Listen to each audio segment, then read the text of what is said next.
उत्तर प्रदेश की योगी सरकार जल्द 8,500 मदरसों को मान्यता देने जा रही है। आज मदरसा बोर्ड की एक बड़ी बैठक बुलाई गई थी जिसमें कई अहम निर्णय लिए गए हैं। मेरे साथ बात करने के लिए डॉक्टर इफ्तिकार अहमद जावेद हैं जो कि मदरसा बोर्ड के चेयरमैन हैं। सर, आज ये बड़ी बैठक थी, इस बैठक में क्या कुछ रहा? देखिए, मदरसा बोर्ड की तरफ से मदरसों को पिछले 8 सालों से मान्यता नहीं मिल पाई है। निश्चित रूप से इन 8 सालों में प्रदेश में आबादी बढ़ी, बच्चे बढ़े, मदरसे बने और हमने बहुत बड़ा एक सर्वे कराया। उत्तर प्रदेश के सर्वे पूरे देश के लिए एक नज़ीर बना। उस सर्वे में करीब 8,500 मदरसे चिन्हित किए गए जो कि मदरसा बोर्ड से मान्यता प्राप्त नहीं हैं। 10 महीने होने जा रहे हैं और पूरे उन मदरसों की जो सूचियाँ आई हैं, जो उनके कॉलम बनाए गए थे, उनकी समीक्षा लगातार 10 महीने से हो रही है। समीक्षा के उपरांत निश्चित रूप से वो चाहते भी हैं और हम भी चाहते हैं, मदरसा बोर्ड काम भी है मान्यता देना, इम्तहान कराना, सिलेबस बनाना। उस कड़ी में जो कि पिछले कई सालों से मान्यता नहीं हो रही है, तो वो भी पसोपेश में है कि हमें बोर्ड से मान्यता दी जाए।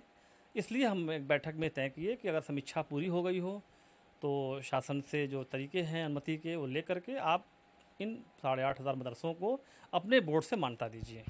मदरसों में ट्रांसफ़र को लेकर काफ़ी सवाल उठते हैं। क्या ट्रांसफ़र को लेकर भी कोई बात हुई आज बैठक में? नहीं, ये हमारा जो है म्यूचुअल ट्रांसफ़र, जो परस्पर ट्रांसफ़र है, आपस में एक दूसरे की सहमति हो, एक लोग यहाँ आ जाए, एक लोग वहाँ चला जाए, इस तरह की अगर कोई आपस में मशवरा बनता है तो वो डीएमओ और रजिस्ट्रार स्तर पे उसकी सुनवाई करके उनको हम ट्रांसफ़र करने का नियम बन चुका है। लेकिन उस नियम को शासनादेश भी आ गया, लेकिन नियमावली में नहीं जुड़ा है, तो नियमावली में जोड़ने के लिए कहा गया कि उस नियमावली में जोड़ दीजिए। कुछ मदरसों को लेकर शिकायतें भी आई थी, कहा जा रहा था मदरसे बंद होंगे, लेकिन आपकी तरफ से इसका खंडन भी किया गया था। देखिए, अवैध खबरें चलती रहती हैं, समाज है, लोग उड़ाते रहते हैं खबरों को। किसी मदरसे को इतना आसानी से ख़त्म करना कोई मतलब नहीं है। मदरसे एक मानक पे चलते हैं, कभी कभी मानक हमारे चेंज होते हैं। उन मदरसों को कहा जाता है कि मानक ये में बदलाव हुआ है, आप उस मानक को पूर्ण करके पुनः आप अपने को दुरुस्त कर लीजिए। उस मानक को पूर्ण करने में कुछ मदरसे कमतर हो जाते हैं, लेकिन इसको एक झटके में हम ख़त्म नहीं कर सकते। उसके लिए हमारी प्रक्रिया है। उस मानक को पूरा करने के लिए हम उन्हें नोटिस देंगे, 1 नोटिस देंगे, 2 नोटिस देंगे, 3 नोटिस देंगे, उन्हें बुलाएंगे, सुनवाई करेंगे। जब उस चीज़ों पे वो नहीं अमल करेंगे तब उन्हें हम निलंबित करेंगे।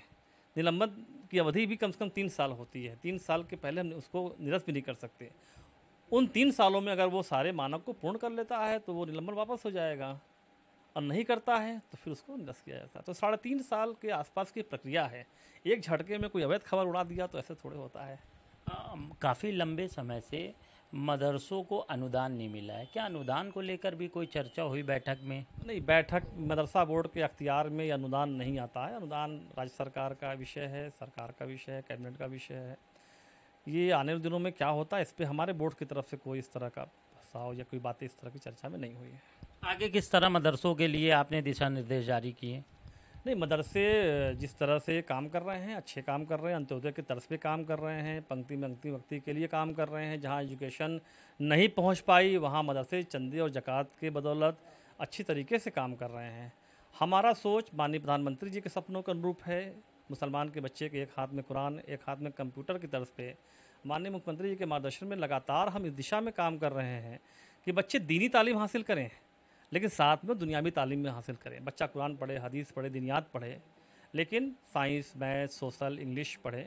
इसलिए हम एनसीईआरटी की तर्ज पे लगातार मदरसों में, खास करके क्लास 1 से लेकर 8 तक लगातार सिलेबस को दुरुस्त कर रहे हैं, ताकि बच्चा जो है देश और समाज की मुख्य धारा में आकर के माननीय प्रधानमंत्री जी के सपनों के अनुरूप एक हाथ में कुरान, एक हाथ में कंप्यूटर की तर्ज पे उसका विकास हो सके। इसके लिए बोर्ड लगातार काम कर रहा है। बहुत शुक्रिया हमसे बात करने के लिए। मदरसा बोर्ड के चेयरमैन डॉक्टर इफ्तिकार अहमद जावेद थे, जिनका कहना है आज की बैठक में ये निर्णय लिया गया है कि जो उत्तर प्रदेश में 8,500 मदरसे हैं उन्हें जल्द मान्यता दिलाई जाएगी। कैमरा पर्सन एस के वर्मा के साथ कफीलुर रहमान, भारत समाचार, लखनऊ।